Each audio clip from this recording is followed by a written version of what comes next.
Hey everybody, Marc Victor here. Didn't get asked about fentanyl or the drug war during the debate, so I had a few remarks I wanted to make, so in case you're wondering about my thoughts on that issue, you'll know. First of all, let me be super excruciatingly clear on this point if I haven't been already. If you're a competent adult, you decide what goes in your body. You are the iron-fisted dictator of what goes in your body and what doesn't go in your body. For all the people who are upset during the coronavirus pandemic who wanted to try ivermectin and hydroxychloroquine and were denied opportunities to try those drugs, that was pretty outrageous to me. If you're a competent adult, you should decide what goes in your body. Now, if that makes sense to you, you should afford exactly the same courtesy to other people. Look, I'm not making a statement about whether it would have been wise for you to take ivermectin or hydroxychloroquine or any other drug for that matter. That's a different discussion. If you're a free, competent adult, you make the decision about what goes in your body. We should differentiate between the harms caused by these drugs and the harms caused by the drug war. Many of the illegal drugs are really dangerous. That's why I would do my best to discourage you in any way I could from using those drugs. And some people need rehab. We should do our best to get people into rehab. And of course, illegal drugs should remain illegal for minors. Minors don't get to make these decisions. Competent adults I'm referring to here. But remember the real cause of most of the problems that we care about when we talk about fentanyl and we talk about these drugs. What do you care about here? You care about lacing, right? Fentanyl is laced with these horrible things.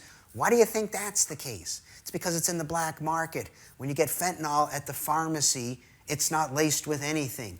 That's why we should be getting it in the pharmacy, not in the black market. When you care about the drugs that surround the purchase and sale of these drugs, that comes from the black market.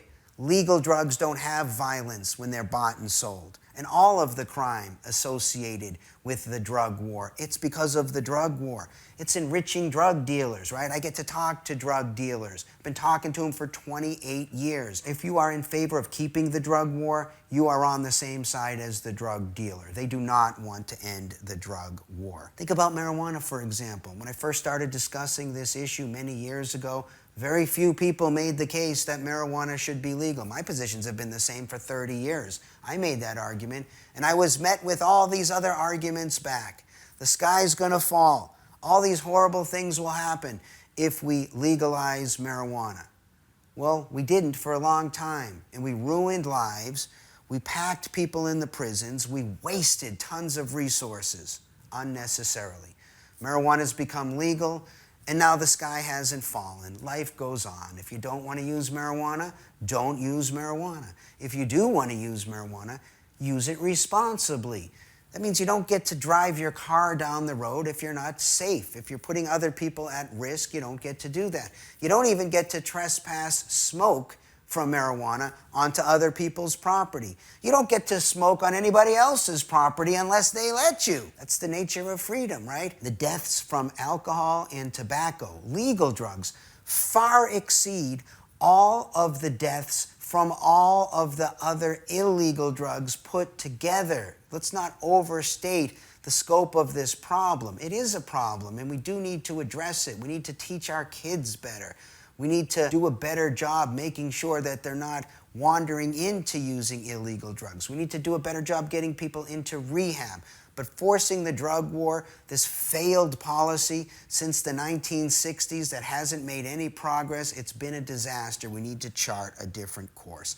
Let's end the drug war immediately and treat drug addiction, which is a real problem. Let's treat it as a health problem, not a legal problem. Okay, my name's Marc Victor. So much more about this issue and many other issues. Live and let live, revolution.com. Thank you.